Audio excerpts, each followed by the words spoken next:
You ever use a search engine before, Will? From time to time, yeah. Every so often. How many search engines can you name in 2020? Top of my head, maybe 3. 3? 4. What are they? Oh, you're going to put me on the spot? Yeah, I'm putting you on the spot here. Well, there's Google. There's Bing. No way. Google. There's, DuckDuckGo. There you go. I knew you were going there. Yeah. So there's a few search favorite. engines, but for the most part, Google dominates. Everybody knows it. You Google things. It's a verb. I'm going to go Google that. Yep. Now, we talked in the past about how Google sends a bunch of money to Apple to maintain their position as the default search app on iPhones. It's in the billions, and it's every year. And that's because Google does tremendous business on their search engine, bringing in a lot of customers and selling a lot of advertising. And iOS has a massive user base. So they say, we want to be that default search app on a phone. We'll pay you, and we hope to make the money back at some point, all of our products and services, ads, and all the rest of it. Well, today we get a story emerges that Apple may launch its very own web-based search engine. Apple Search? Oh. That could be a big move. That could be a big change. It would make sense.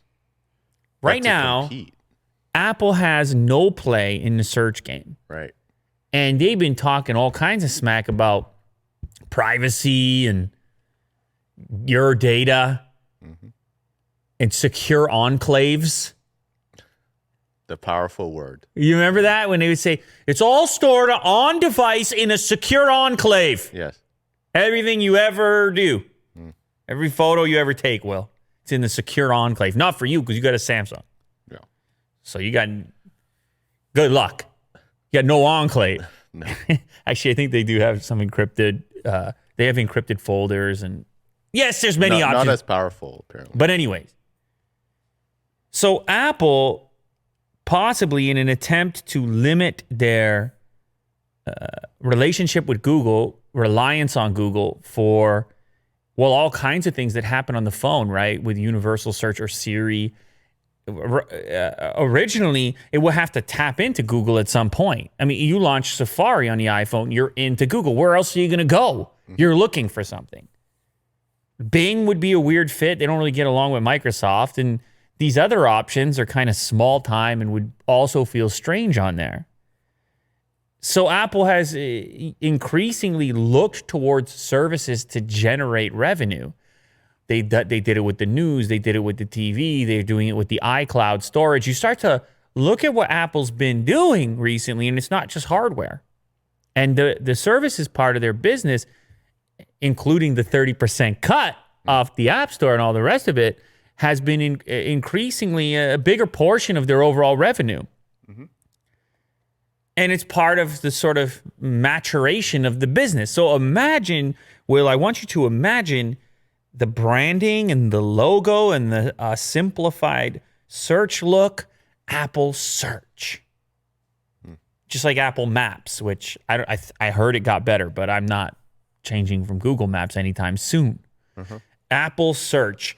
Privacy is our number one priority. You'll never be tracked. Just the best search results every single time. This is currently a rumor, by the way. It's a new report that claims that factors are increasingly pointing to Apple expanding Siri search results and Spotlight searches farther. So currently, as I mentioned, it's plugging into Google. And in fact, some tests that Apple Insider ran seem to showcase that they're looking at their incoming and outgoing traffic when they're doing these types of Siri searches, and they're still seeing Google being reached on the other end. So for the time being. But the report goes on to say that Apple is investing heavily in search, pointing to recent job postings for search engineers. An update to the Apple Bot web crawler page for web developers was made in June as well. And apparently there's some extra Apple Bot activity happening on the web. That's the crawler, gathering. Meta crawler. That's one. There you go. Oh. Gathering, as a bot might do, as it crawls.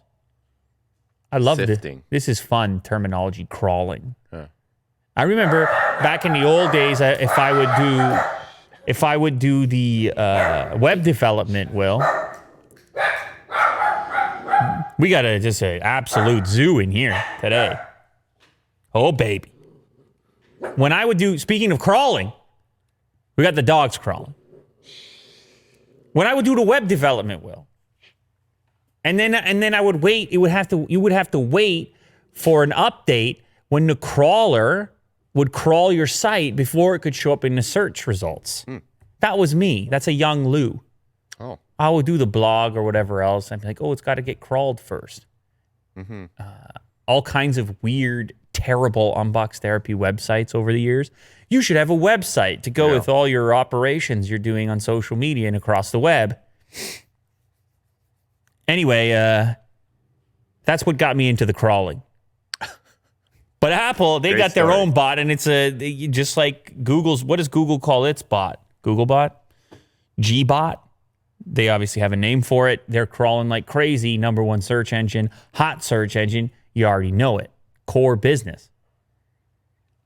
This would be an absolutely massive deal, though, because it would effectively eliminate Google from a boatload of devices where they would have almost no footprint anymore, Google products, especially out of the gate. Now, you recall, once upon a time, they had a YouTube deal as well on the iPhone where you would have YouTube pre-installed on iPhone, and Google was paying for that. And then that kind of fizzled out. Now, imagine the same thing happening with search.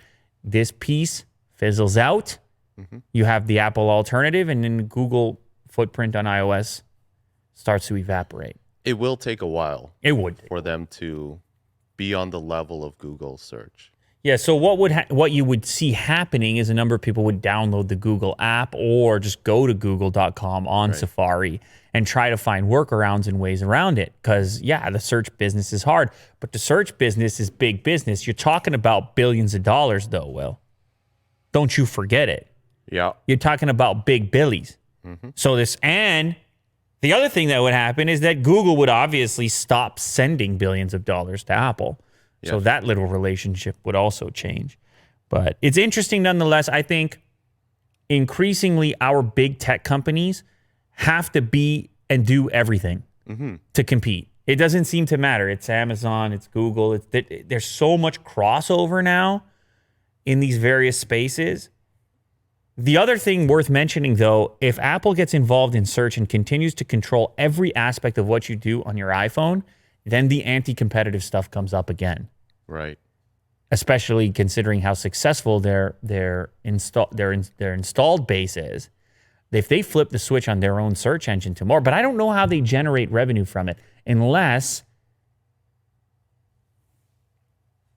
they're not going to do ads, are they? Their own version of maybe they would. I don't know. I don't know, or maybe they just see this as a value-added thing and an ability to take a shot at Google and remove some of the juice. Yeah, maybe their goal is just to make their own ecosystem. That's what I'm saying. Everything is entrenched into one system. Yeah. Control. There you go. Control. That feels good. Speaking of Apple, apparently they're losing a little bit of market share in the wireless earbuds market. You know, the AirPods are wildly successful. That's what you like to say sometimes. You like to remind me. AirPods Pro, you probably saw them out in the world. You probably saw them in somebody's ears at some point in time. Well, what has happened to the market as a consequence of the success of the AirPods is that so many manufacturers have scrambled to get a product in the same category. So many. And it's finally starting to catch up a little bit where people have the options and are selecting cheaper options. Now, while AirPods are growing rapidly and expected to continue to grow, the percentage of market share, much like kind of took place in smartphones eventually, the percentage of market share goes down, even though the numbers go up, just because the market gets bigger and particularly as the market gets global as well and people gravitate towards other options elsewhere in the world. You know the footprint of Android. It's less necessary to pick an Apple earbud, even though it works over Bluetooth. You might choose a cheaper alternative. In fact, this article lists plenty of cheaper alternatives that are out there. A fairly popular company, Samsung. Well, they make them too. Yes. We just had the Buds Live. OnePlus. OnePlus came out with the cheap model. I mean, there's so many cheap models that are available now. But it's not going to slow Apple down. They're going to keep on going. In fact, potentially doing some updates to the AirPods. Mm-hmm. Apparently, the standard AirPod is up for some improvements and potentially redesigned to get rid of the toothbrush look and kind of get it more like the Pro look and shrink it down a little bit. So the Pro is better looking. Oh, yeah. But it's expensive. So if they can improve the design on the regular model, they could sell a few million of them. Well, Samsung is projected to more than double its true wireless earbud sales this year, growing from 8 million to 17 million, while Apple's AirPods family is forecast to go from 61 million to 82 million. Imagine that. You add 21 million units to your shipments and still see your market share decline because of how rapidly this market is growing. Everybody wants the wireless. Everybody's ready for the wireless, regardless of which platform they're on. Mm-hmm. And even more so if you're on Android, you're just thinking about more options. Yeah. So Apple has blocked a Facebook update that identified the 30% App Store tax. This is back to the Epic conversation. This is a big conversation, Will, and many are jumping into it now. There's a thing on Facebook, I didn't know about this, but there's a thing on Facebook, all right, where you have an event that takes place. All right, it might be Willie Doo's event. It might be Willie Doo's movie night.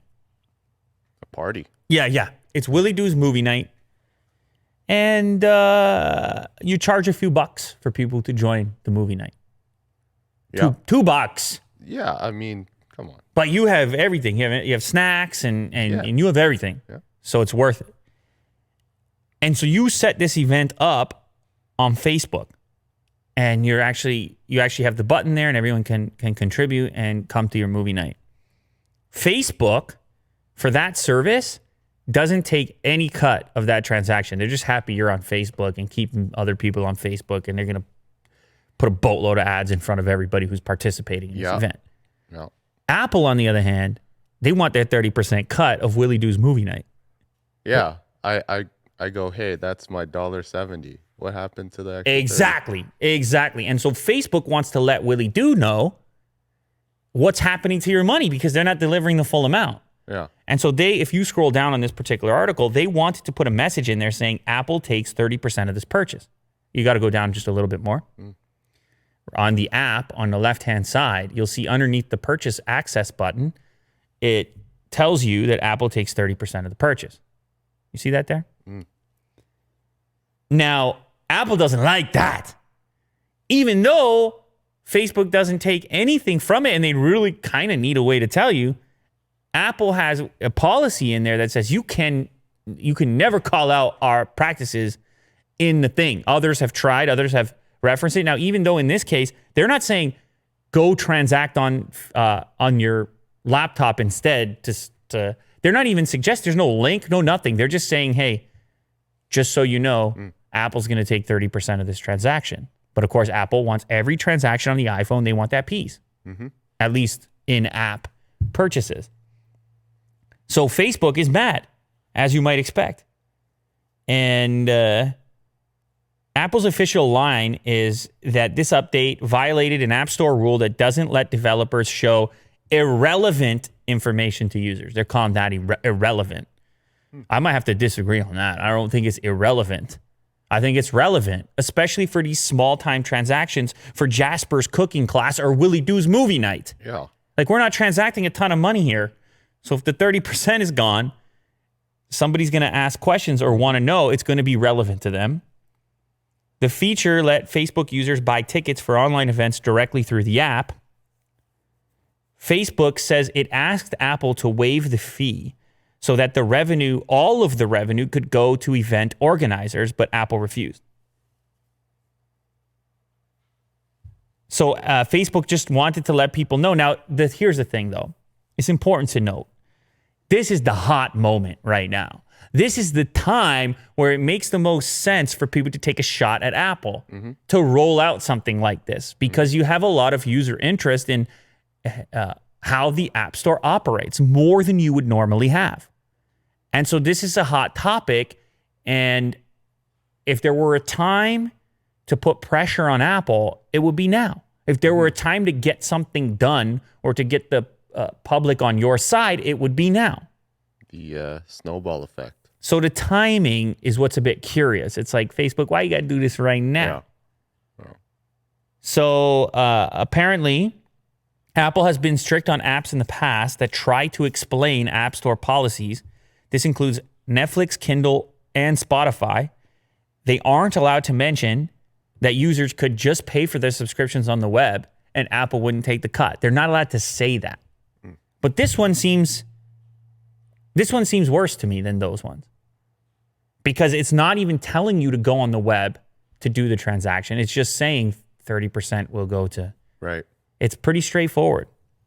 Anyway, this is just another one for Apple. It's just another quick little controversy, which you can add to the list, whether it's Epic, whether it's Unreal, whether it's the email client Hey, who had their issues. It's a lot now. And this conversation is bubbling. Can there be like a class action lawsuit, like a really big one? Because what Facebook's doing here is like they're just letting the people know. But is there some sort of like lawsuit that they can put forth? Oh, I'm sure. I mean, companies like this, lawyers are sitting there ready. Just rubbing their hands? If you know how many lawyers would like to have Zuckerberg on the phone right now? I mean, because we're talking about massive implications money-wise. If you can prove if you can confirm that there's some sort of practice that's not suitable. But see, the thing is that this is all inside of the terms. It's the terms that these companies want to change, but it's inside of the terms. And that's why it's not going to be an open and shut. It's a difficult situation. So far, what we have on the Unreal thing is that the judge was like, I don't think bystanders should suffer. So they put a pause on that. But as far as Fortnite leaving the App Store, that's sitting the way that it is. So time will tell what they're capable of. But the more, it's like the more enemies that Apple has, the harder it's going to be to defend their position. Yes. Especially big enemies, or not even necessarily enemies, but big players in disagreement with their policies. Xiaomi has just unveiled their third generation of their under-display camera. We, of course, have covered a couple iterations of this thing. This is the future of front-facing cameras. Yes, there are some fun motorized things that are out there in order to eliminate the notch and the hole punch, but this just feels more futuristic. They have shrunk the pixels in order to diminish the appearance of the camera sitting underneath the section of display where it is. So they didn't have to thin out the pixel count. They just had to make the pixels smaller. And the effect here is that you barely see the location where that camera sits, the front-facing camera. And apparently, it can either be a square cutout like that, which is a little more visible because of the straight edges, or it can be a circular style, which is right there. And that's far tougher to see. I think you might agree with that, Will. Yeah, it's great. Yeah, so anyway, in this video, if you scroll down a little bit, you'll see the video. It's a short video, just sort of giving you a real-world kind of look at this technology with some scrolling and whatnot. And look how great the full screen display is, Will, with no obstructions. And I know what people are going to say. People are going to say, but it's not perfect. I can kind of see the outline. And it's like, what's your alternative? A giant black orb or square? Like, it doesn't have to be perfect right now for it to be better. Yes, and it'll only improve from here. Correct. Right? So and then there's the front-facing selfie, which a lot of people would be curious about. Is there a degradation in quality of the selfie camera because it's having to look through the display? Now, I don't know about their demo here. This looks like a Photoshop job after the fact. Superimposed. So we can't speak to it, but nonetheless, we are getting closer to actually seeing this in devices. Of course, we talked about that upcoming device from ZTE where they said it's going to be the world's first. So they're working on it. Xiaomi's working on it. It's going to come soon, and it'll probably become the norm shortly after that. Right on. So we have another Sony phone that like just completely leaked. I was a fan of the Xperia 1, the latest Xperia 1, which was the Mark II, right? Am I crazy? Yeah, it was the Xperia 1 too. I love when they put the Mark in there. It feels so special and serious. Yes. Mark II. It's like, doesn't Iron Man do that with the Iron Man Mark suits? Anyway, I had a lot of fun with this smartphone. It's unusual in the space at the moment. It's 21:9. It has an incredible camera setup with like a ridiculous cinema mode. Yeah. Just, I enjoyed having that phone in my pocket. And the only issue with that phone was the price, right? It's expensive, real flagship territory. It was also a 4K display. A lot going on there. The Xperia 5, on the other hand, is going to be a little bit more affordable, Will. And it's also going to feature a 120 hertz display. So you're going to have a lower resolution display as you would on a more affordable device, but it's at least you're getting a fast refresh at 120. It also is going to have a headphone jack, which is kind of surprising, hanging on to that thing. And, you know, something I figured out shortly after that original Sony video, the Xperia 1 Mark II, Sony's got a fan base. There's a bit of a fan base for these Xperia devices. And so people are pumped up for something that's a little bit more affordable. And what's weird is the thing that leaked was like their entire product video by the looks of it. So they're not even, I don't know if they're trying to hide it or what, but it's looking pretty cool. Very reminiscent of the device that I played with and also reminiscent of the previous Mark I Xperia 5.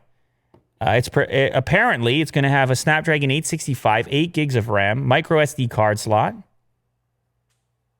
And it's only going to ditch the 3D time of flight rear camera. It'll be 128 gigs of internal storage, and it'll probably also have 5G connectivity. As far as the Zeiss optics are concerned, you will go from 2x to 3x optical zoom, and the ultra-wide will go from f2.4 to f2.2. If the camera on this thing performs anywhere near what I was getting out of the Xperia 1 and can do it on a budget, this could be an exciting device, as far as I'm concerned. Another exciting device, the LG Wing. We talked about it on the previous episode of this show. There was a leak. I'm starting to think that what are these leaks or what's happening? Yeah. I'm starting to wonder because this leak looks a lot like the last leak. This leak actually looks better. You got a 10-second leak posted on Android Authority. That's a great looking leak as far as leaks are concerned. Yeah. It's very and this gaming demo is so cool. Person's driving in a car. They got the thing flipped around. And the in-game map is on the secondary display. And the game, which looks like got a nice grip on it, is on a lower display. And it's 10 seconds, perfect 10 seconds on Android Authority. And then you get the wonderful write-up as well with the article to go with it. And you know what happens? Well, hype happens. And I don't need to explain hype to you. No.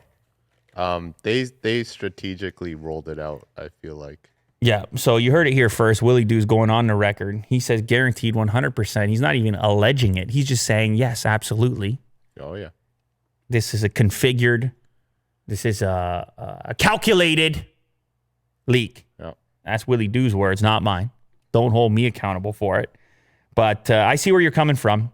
And it does make things exciting because I know a lot of people are probably wondering, what are the use cases for this thing? After the last episode, you saw the guy doing the nav on it with the taking a phone call on the side, but you see this gaming one now and you realize it's endless opportunity here to do some interesting things on a dual display setup. Speaking of dual display setups, oh man, I almost forgot. Look at this guy sitting beside me. How about that? This is recently unboxed on Unbox Therapy. Go check the video right now. What I can show you at the moment is kind of limited. Is this going to turn on? I can't even show you. I can't show you that. I'm going to have to hold on. There we go. All right. I can open it up. I can't show it on at the moment, but this thing really surprised me. I don't know if you heard me talking on the Unbox Therapy video, but in a world of similar form factors, I mean, nothing against something like this, nothing against the new Note series. It's a fantastic, I'm enjoying it, Will, you know, but it's a slab, right? We've seen this. We know this. We've seen it. And so it gets me excited every time doing this job, doing this gig, to play with something so different. And I have to say, I am allowed to talk about the hardware. This hardware, the fit and finish, I tell you what. Yeah. The hinge, I tell you what. You like the foldables. Maybe I do. You know? Well, let me tell you something, Will. The mechanical feeling of Let me tell you something. There's two sides to this. There's two sides to the coin. There's Lou, the guy living life, trying to make the smart decisions and all that, and the being practical. There's that guy. But then there's also the guy that makes a bunch of videos, thousands of videos, and sees slab after slab, and gets your hands on something like this, and actually you get an opportunity to think about things differently and kind of react to something new. And so there's that guy as well. So just because I'm really excited about something doesn't necessarily mean I'm telling you to go spend $1,500, $1,400. To be clear, it means that I'm excited at the opportunity to analyze something different. Yes. It can also mean that. And then sometimes it means both. Yeah. Sometimes it means I'm about to put that in my pocket. By the way, quick pocket test. You didn't expect that on the show today. You didn't expect this on the show today. Oh, boy. Okay? No problemo. You can pocket the Surface Duo. Exciting times. Live pocket test. Side fingerprint scanner. Thumb fingerprint scanner. Fit and finish. Unbelievable. Really exceeded my expectations. Go watch the unboxing video for more information. It's on Unbox Therapy right now. Exclusive.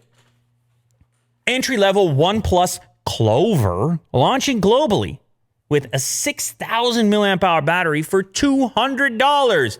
Budget phones. Budget phones. Clover. Budget phones. Do you like the name? Yeah, what, like Lucky Clover? It's green. You know, there's a really high-end coffee maker called the Clover. Have you ever tried it? No. Some certain Starbucks will have the Clover machine. Not just Starbucks. I mean, actually, the first time I tried a coffee through the Clover was not at a Starbucks. It was at a place on College Street called Manic Coffee back in the day. They had a cup of coffee, it was like $18, if I recall, and people lined up for it. It was called Esmeralda. Is it this thing right here? Don't get me going on that. Yeah, that's the Clover machine. Now, you're mostly going to see it in an actual cafe. You're not going to, you're really probably not going to see this at the house as much because it's $11,000. Oh. But, you know, it has a certain way of making, what does this have to do with OnePlus? Nothing. However, that makes a great cup of coffee, and it's called the Clover, so maybe I don't mind the name after all. What's key here, Will, is that OnePlus is putting out a $200 device, and they're targeting the U.S. market. U.S. market don't get access to a $200 OnePlus. What are we talking about here? That's a new development. Now, granted, it's only going to have a Snapdragon 460 in it, but hey, you got to do what you got to do. You get to $200. 6.52-inch HD Plus display. 4 gigs of RAM, 64 gigs of storage.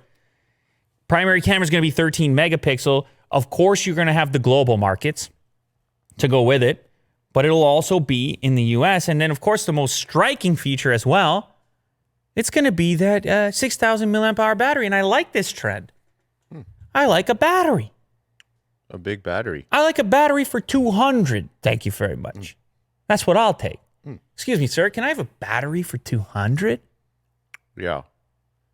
With the lower Snapdragon, I guess, battery for days. Battery for days on that low Snapdragon. It's a fun time, I guess, for budget smartphones. It's funny to see how it fits in. This OnePlus catalog is really expanding. We have the Nord. We got the Nord. It's like, okay, back to the roots, Nord. And now it's 200. They're just going to be like the other smartphone brands at every level. Yeah. All the way 200, 300, 500, 700, 1000. It's really starting to feel that way. A couple of other specs here. The display is only going to be 720p and it's going to be IPS LCD. So that might turn you off, Willie Do. Rear fingerprint scanner and 18-watt fast charging, no water resistance. So, it's going to be missing some things at 200. But you get a new phone for 200 and get battery for days. Not bad. Galaxy Z Fold 2 is going on pre-order or just went on pre-order. Ahead of next week's event, Samsung UK has listed the Z Fold 2 in Mystic Bronze and Black colors with a retail price of £1,799 British pounds. Have you ever spent a British pound? I can't say I have. Really? No. You never went to London or anything? No. Yeah, I spent a couple of British pounds. On some... just in a restaurant, mostly. Trying to think what... Oh, and also... Some old school bars. A few bars. The airport. Yeah. You got to, at the airport, what would I pick up? Some chocolate. It's a little different, the British chocolate as well. Is it? Yeah, it's a little different than around here. In fact, you can go to the British import type of store, or you can order British versions of your favorite chocolate on Amazon if you're just craving that back home flavor, if you're living here and you're previously from England or something. I know about these things well. Okay. What's a good brand? Well, obviously you have the Cadbury and stuff like that. Oh, yeah. What I like is the British Galaxy chocolate. And if you want something which is a little more fun, they have a one, but again, you can get this in different places, but it's not necessarily going to taste the same depending on the origin. Look up the Boost bar, by the way, because if you want to have a bit more fun. Oh, yes. Yeah. Have you had this? I think Saf. Saf brought us the Boost as well. Yeah, when he came from the UK. Great. Yeah, so this is if you want to bar. have a bit more fun. It's not just straight up chocolate. There's a crunch to it and some caramel on the inside as well. So this is the more fun version. Now, when I used to travel to the UK more frequently, I would pick these up, the Boost, and just throw it in my bag on the way back, because then I give it to the kids and they'd be saying, "Where'd you get the Boost?" They thought it was so cool because you don't have this one around here. Yeah, they're great. Anyway, so yeah, I spent a few British pounds. This is a few more British pounds at $17.99, but they also confirmed the September 17th ship date and the September 18th release. This is going to be a very expensive device, but we didn't expect any different, Will. You know, the original Fold, it was 2Gs or around 2Gs. This is going to likely be around 2Gs as well once you do the conversion to the USD. They also listed a kind of special version, what is it called? The Tom Brown edition, which you get a stripe. It's a designer thing. I don't know. Do you know Tom Brown? What does he do? Shoes? I don't. Wallets? Should we know who Tom Brown is? Probably. Vin, you know who Tom Brown is? No. If Vin doesn't know, then we're dead. Yeah, clothing. Kirk just put his hand up. Suits. Wow. Yeah, no wonder we don't know. That's a Tom Brown right there. Look at the guy. Look at the suit with the shorts. Yeah. That's how you do Tom Brown. You know what? I don't mind that. I might have to give that a shot. I might have to get it. You know what the thing is, Will? Even if it's not a suit with the shorts, the pants keep getting shorter as well. Did you notice about style? There's more mid-thigh. No, not to the mid-thigh. Just the whole ankle. The ankle is out nowadays. Oh, yeah. Like you had to be having the ankle breathing. There's a lot of leg. You had to get a little leg going on. Actually, if you just scroll up a little bit on those image results, let's try and, well, that's the full short. That's, wow. My goodness, that's some leg going on. Dress shoes. Dress shoes, and then the short. It's a short story. Meet Tom Brown. Yeah, you see, that's what I'm talking about right there. You get the ankles going now. Would you rock that? Me? Yeah. No, I mean, come on. Not if we're being honest, but dude, you want to know something? Let me just tell you something. I understand the guy looks good and all the rest of it. He's got he can go anywhere and people are like, that's a stylish guy. But for me, I look at this and I'm so hot and I'm so uncomfortable with all the layers and the jackets and the stiff materials. Look. He dresses down. I can appreciate it. I can appreciate it. Don't get me wrong. This is not a everyday thing. It can't be. Well, I don't know if you're Tom Brown. I don't know if you can just throw on a t-shirt. And like me with the athletic shorts, I don't know if you can do it. And a comfortable shoe. You see?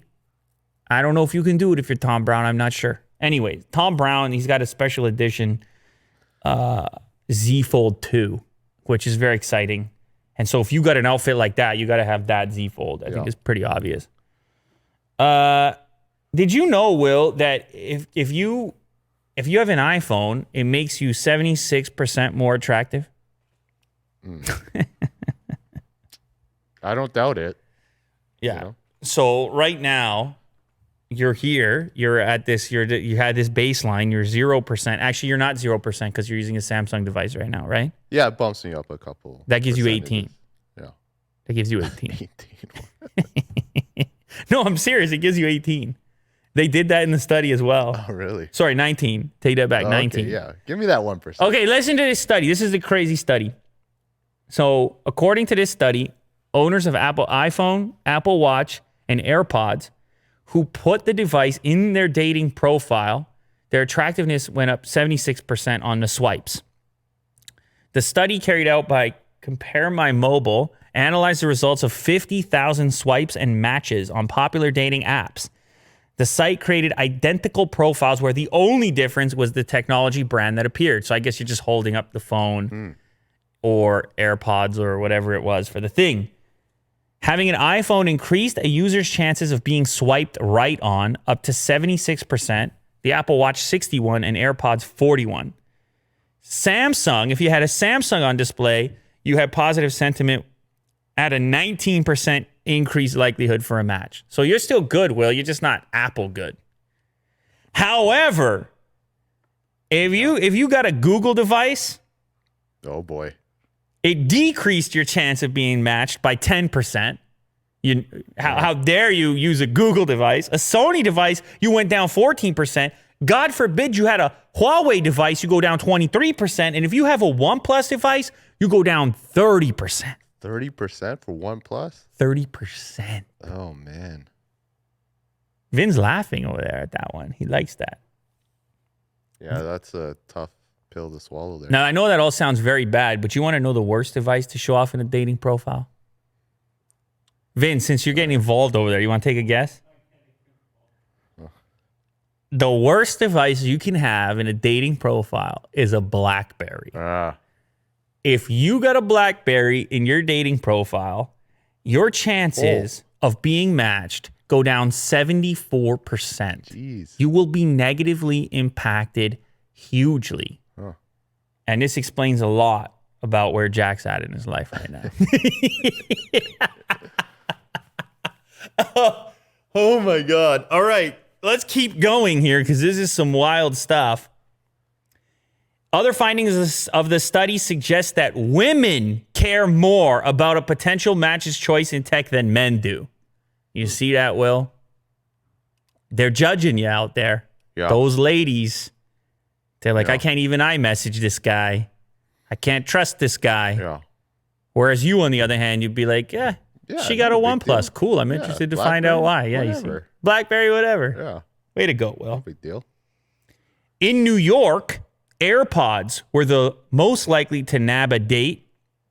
In London, the iPhone 11 was the hottest tech. You show off that iPhone 11, Willie, do. You watch the swipes roll in. Yeah. You got to get a flagship.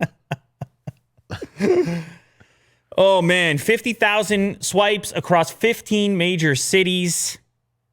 The only thing they changed in the profile photos was the tech that was depicted. This is an amazing thing, man. This is really crazy how people judge one another. It's really wild.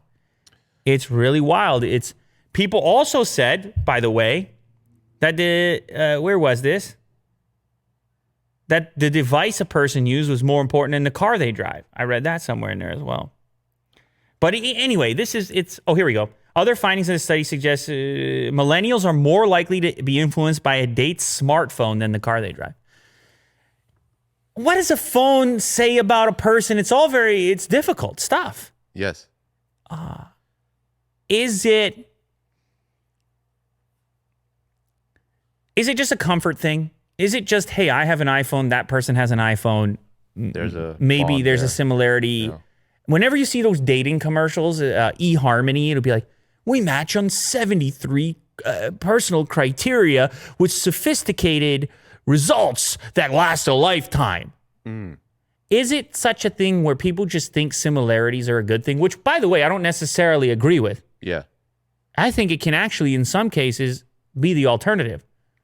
Maybe not on everything. Yeah. Maybe not on the core values. But on interests, it can be kind of cool to have slightly different and then engage with the other person's interest and so forth. But I think there's just maybe just a general comfort level with the recognition that the other person has similar tech to you and therefore may have similar interests. Maybe that's all it is. Or maybe, just maybe, people are incredibly superficial and they think, hey, that's an expensive device, so this person has money, so I would rather date them. Yeah, maybe that's the case. Which, that's obviously far more rough. So I'm not going to draw any conclusions. The study is what the study is. And I'm saying use whichever device you like, because if a person was going to judge you on that thing in the first place, you probably don't want to be involved. Yeah, if someone's using a BlackBerry in 2020, I would be interested to understand why.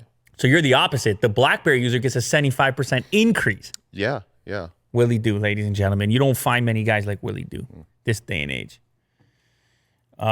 This one, oh my goodness. Russian tourist offered a Tesla employee $1 million to cripple Tesla with malware, to install the malware. He gives the employee $1 million. They walk in. They throw the nasty stuff on. I don't know if it would have been one of those ransom situations. They thought they were going to earn some money back, or they just wanted to hurt Tesla. We don't really know. But this case pops up where this Russian guy flies to Nevada, to the Gigafactory over there, starts courting a particular employee, boozing him up, taking him out, or whining and dining, and eventually puts the first proposal, $500,000. You get in there, you cripple for me. No headway with that. No bite. Goes up to $1 million. At which point, Tesla employee goes, "You kidding me? I'm ride or die with this Elon guy." Yeah, you chose the wrong guy. And he goes, "You know what I'm going to do instead? I'll just call up the FBI. I'll put the wire on. I'll do the full thing. And why don't you keep whining and dining me, tough guy?" I mean, he didn't say all those things. No. He didn't say all those things. But anyway, they end up catching the guy. And Elon Musk responds. So you have the Teslarati article. Tesla employee turns down $1 million, decides to work with the FBI instead, and helps thwart a planned cybersecurity attack on Giga Nevada. To which Elon replies, "Much appreciated. This was a serious attack." Now, I don't know who he's saying he appreciates. Is it the website for covering it, or is he just saying the employee? Because that employee, that's a move right there. Now, not to say that I think the average employee should do the same, because it's a nasty move. I mean, what are you doing? You have a good job. You're working at Tesla. I understand it's $1 million, but it's illegal. What are you doing? You're handing this stuff over to the Russians. What are you doing? But still, the employee didn't bend. The employee didn't fold, and so Elon's quite happy about it. Apparently, this guy Igorovich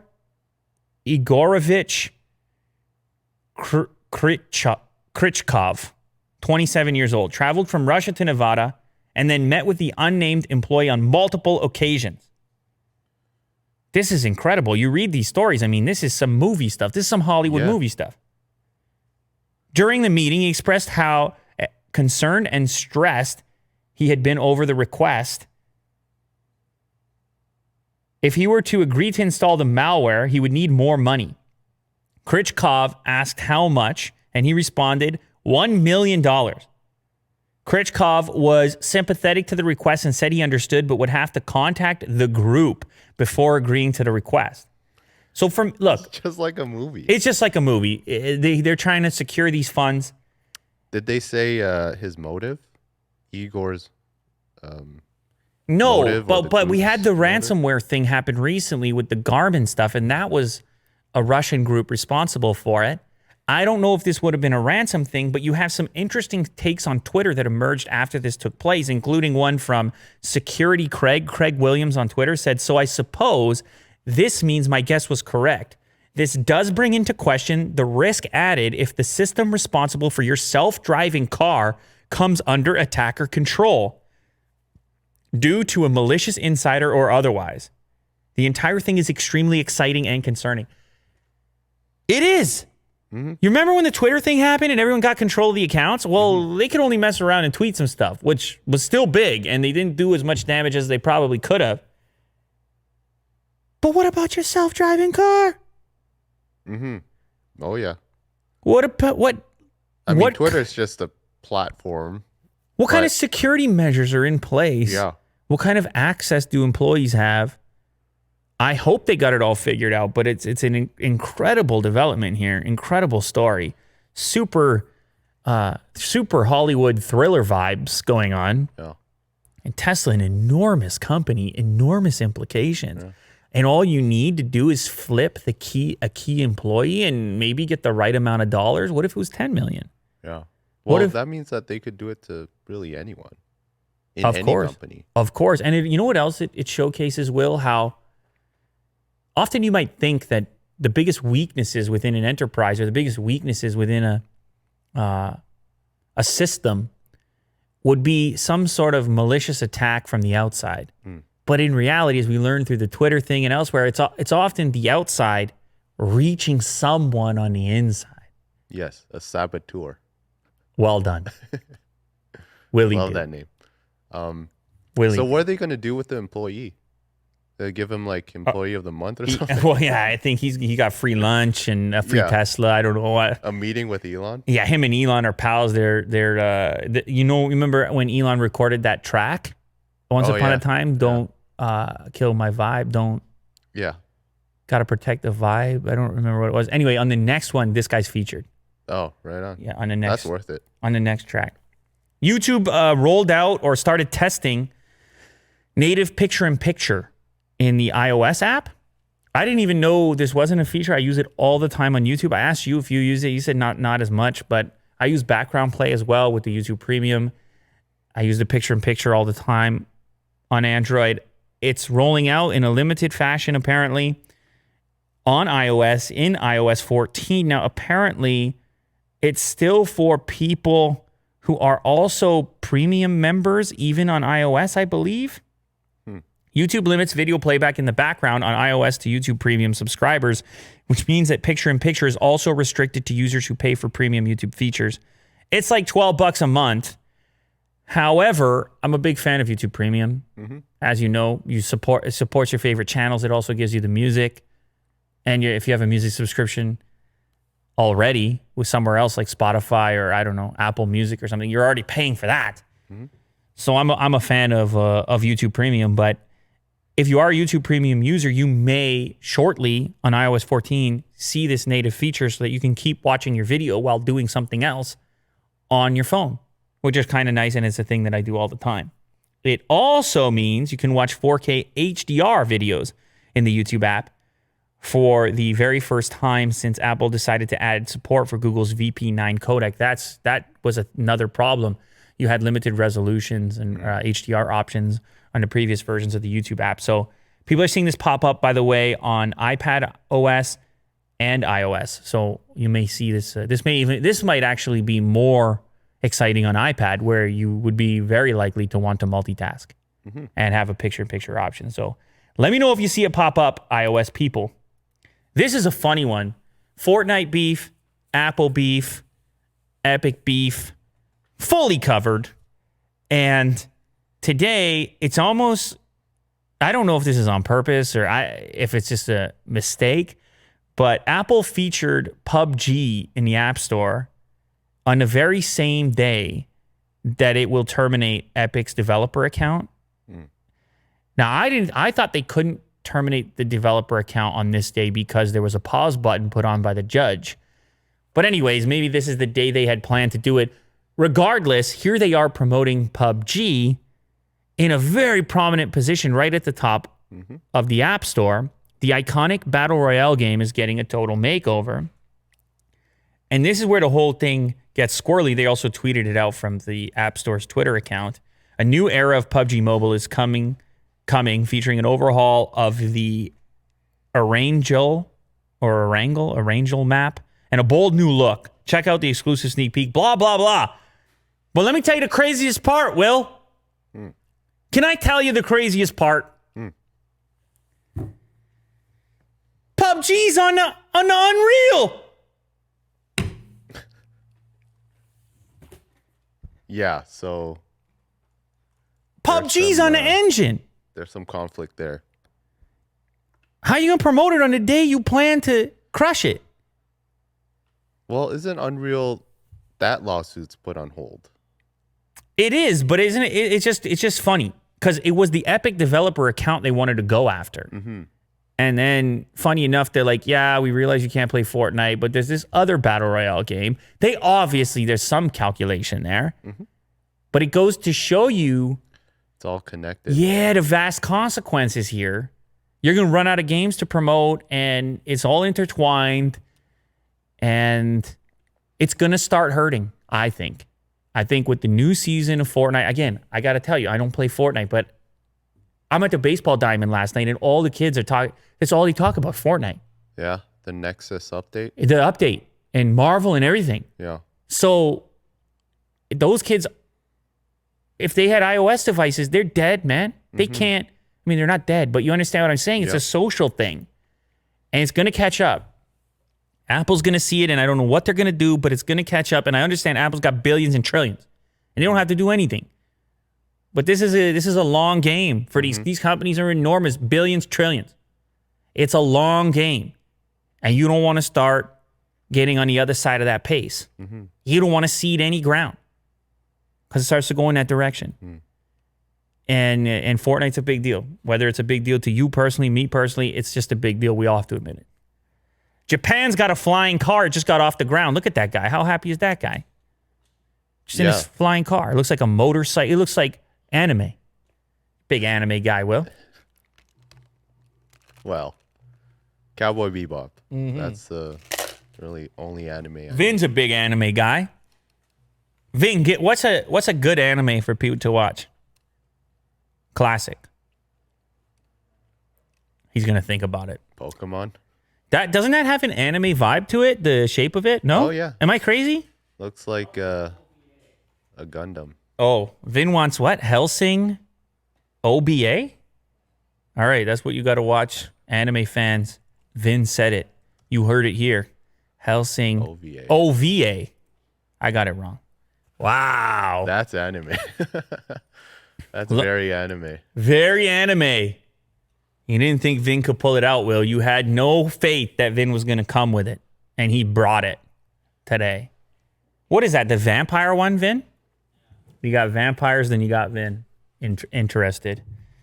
Anyway, so you got the flying car, and the key with this thing, Will, well, they tested it. They didn't do much with it, but they tested it. They say 2023, they're going to put this thing out. And there's a lot of flying car projects going on right now, but the key with this one and any eventual flying car, you got to have the vertical takeoff and landing. You can't be on... There's no runway. You can't have a runway going on. There's no space for it. It'll never work. But you got to admit, you look at that thing, what do you think, Will, if you had a short commute? Yeah, I really like the name VTOL. It stands for Vertical Takeoff and Landing. Yeah, there you go. Yeah, it's very cool. It looks like a sort of motorcycle. The propellers are lifted 1 to 2 meters off the ground. Right now, it can't do very much.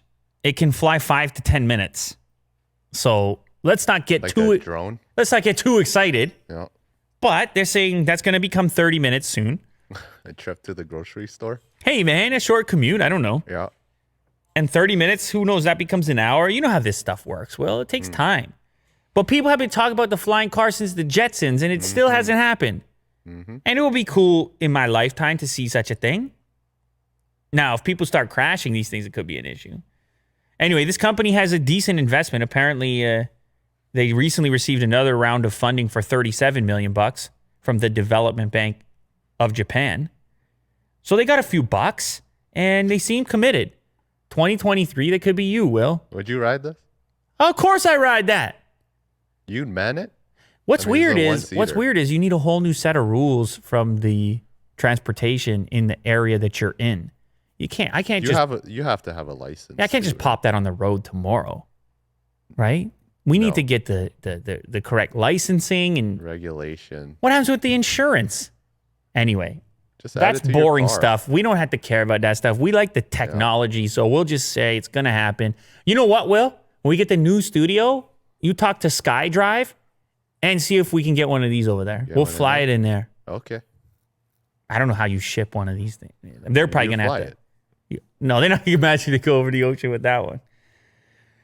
Oh man, this next one is it's so weird. I don't know. Maybe you can break it down for me, Will. But the protesters are back outside of Bezos' house, and they've got another guillotine, which is what they like to do. He recently passed $200 billion in net worth. Apparently, these protesters, they want him to increase the minimum wage for people at Amazon to $30. That's a pretty hefty minimum wage. And so they go to his house and they put up this guillotine.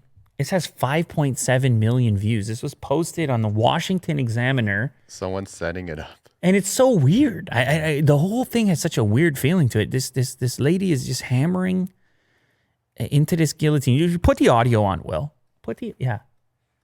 I mean, how does this make you feel? It's very strange. So I guess Bezos has a house in Washington, D.C. And this is out front of his house. And they got to show up and construct the thing. And they're talking and they're super casual.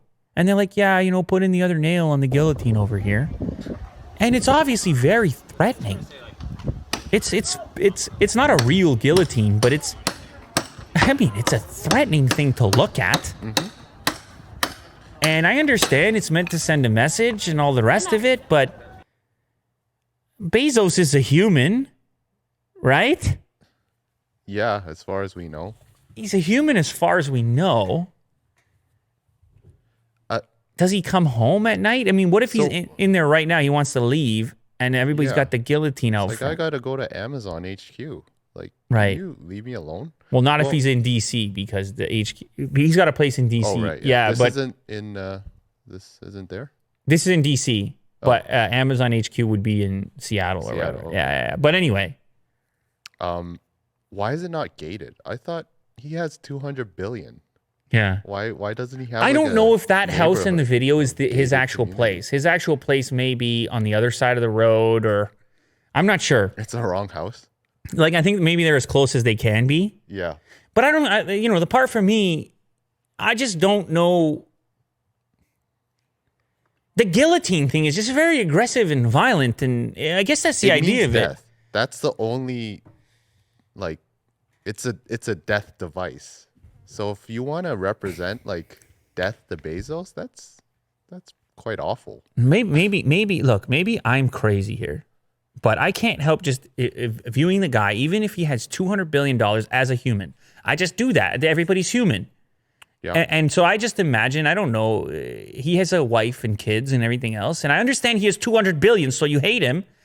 But if you put a guillotine in front of his front door, that's just a pretty terrifying message. Mm-hmm.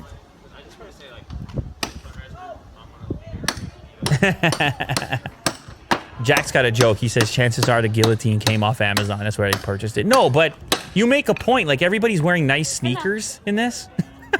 I don't know why that stood out to me. Everybody's got nice sneakers and they look like they're doing all right, but I guess you don't need to. It doesn't take 200 billion to get some nice sneakers.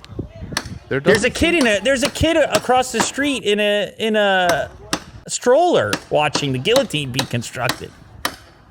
There doesn't seem to be a lot of people there. No, it looks like a small group. Look, I don't know. I'm sure there's someone out there who's going to sympathize with the guillotine thing, that hates billionaires and whatever. And there's totally an argument for fair wages and distribution of wealth, and I don't know that there's a conversation to be had. Mm-hmm. But the guillotine just kind of throws me off how casually you're doing that. Because I know myself, at least myself as an adult, I wouldn't be all that interested in doing that. No. And these are all adults here. They sure look like adults. No. So No signs, just a guillotine. That's a new thing. does you just bring the guillotine? And what do? Do they disassemble it and then leave and then come back Well, the they're next? gonna have to save it. They're not gonna. Yeah, buy all it the looks too guillotine well done for them to equipment just again.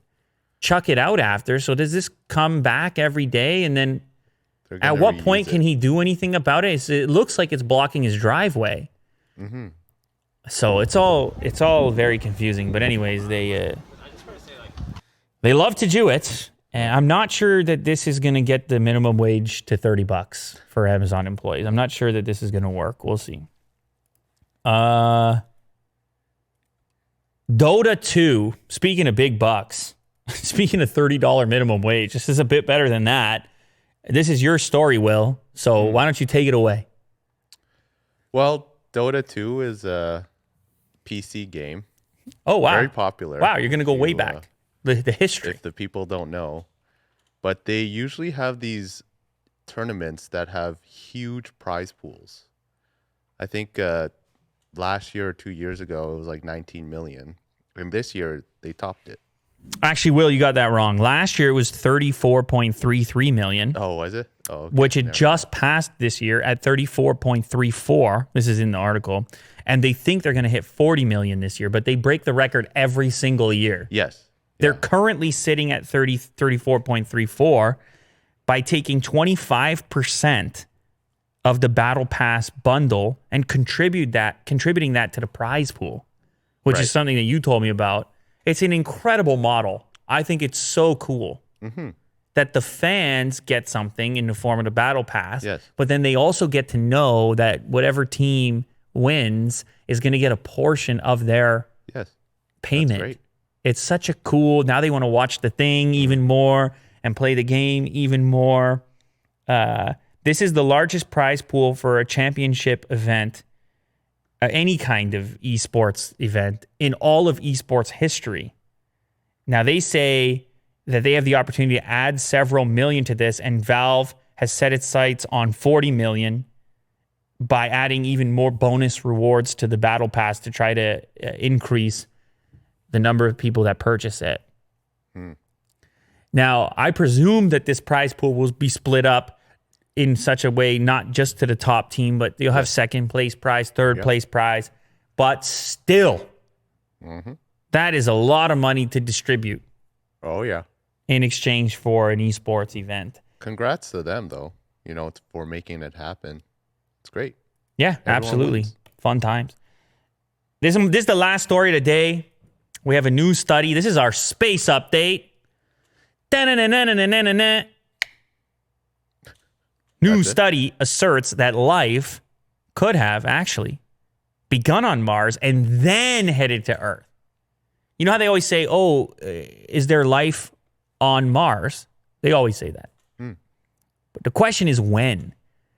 Okay, is there life right now? I don't know. Maybe buried somewhere, some organism. It's very cold, though, and all the rest of it. But then the next question is, was there ever life on Mars? Like, could it have, because you have the water frozen there and remnants. So anyway, these researchers, they tried to, figure out if that might have been possible. And it's sparked new debate regarding the concept of panspermia, life forms existing across the universe. Mars is cited as a viable life source because it was once potentially habitable, with a large hemispheric ocean hundreds of millions of years ago. Now it's just got thick underground ice. So they did this experiment. They took some bacteria and tried to determine if it was durable enough to survive the trip from Mars to Earth, because it's going to get exposed to a lot of ultraviolet light that typically would destroy certain strains. So they want to know how durable it was. Could this have been possible? And they determined that a bacteria colony larger than 1 millimeter could survive up to 8 years in space. Maybe it hitches a ride. Yeah. Hitch a ride on some stardust. Land on Earth. Bingo. Willy do. Me. That's all it takes. It was some sort of bacteria on Mars. It gets here. Willy do. Perfect. Akihiko Yamagishi. Akihiko Yamagishi, a Tokyo University life sciences professor, created a test to ascertain the endurance of microorganisms on the International Space Station. He observed that the microbes could withstand the interplanetary odyssey, and he believes that it increases the probability of the process, making it much higher. So what do you think about that, Will? We're all from Mars. I mean, that's not what they said. They said it's possible. I mean, that's a cool concept of having bacteria in stardust. There you go. That's a Spider-Man reference, right? The Venom symbiote came from an asteroid. Easy, Will. Which is a really cool concept. You're right now, you're decreasing the likelihood of your dating profile. Any Spider-Man reference, you decrease the likelihood by 67%. Every second there. Yes. Yes. Yes, that's what they should have done in their study. What if you're wearing a guy's wearing a partial Spider-Man costume? Yeah. Then what happens? He goes, it would have to be the right girl, but Hey man, I'm not saying it's impossible. I'm just saying the percentage likelihood goes down compared to the iPhone 11, which apparently is very attractive to the opposite sex. Anyways, listen, you came from Mars. Don't you deny it. You got to listen to Yamagishi. He knows. He says it's possible. The bacteria comes, a couple years pass, bingo, willy do.